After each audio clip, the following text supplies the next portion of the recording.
Hi, ladies and gentlemen. So this week we're reading some works by Owen and some works by Reed. Both of them are going to be poets. We're going to read one work this week by Owen, and it's Dulce et Decorum Est. And then we're going to read one poem by Reed, which is actually a smaller part of a bigger poem or series of poems called Lessons of War. So some basic facts about Owen. His name is Wilfred Owen. He was born in 1893 and lived until 1918. So you can see that he was pretty young when he passed away. His story is pretty tragic. So he became critical of the church's role in society after serving as somewhat of a secretary or an assistant for a deacon at a church. He was very compassionate for the poor sufferings, and he just didn't think that the church did enough to really help out those in need. When World War I broke out, he kind of hesitated to enlist, but ultimately decided to.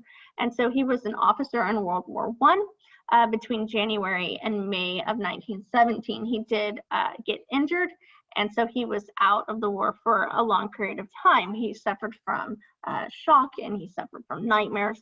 He did go back in, and in December of 17, he was killed in action 1 week before the war ended, which is pretty tragic.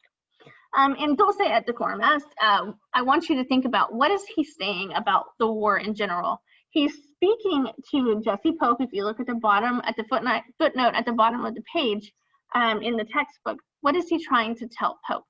How do you think the sufferings Owen encountered in the war impacted his writings about the war? And so I want you to kind of keep those in mind as you read that poem. We're also going to read about Henry Reed.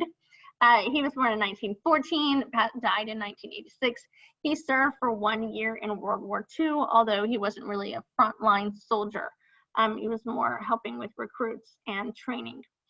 He did write many successful radio plays, but what we're going to read is a poem. He wrote a series of poems in a anthology titled Lessons of the War, and we're reading a section of that, the first section, called Meaning of the Parts. And so I really want you to think about what lessons do you see here?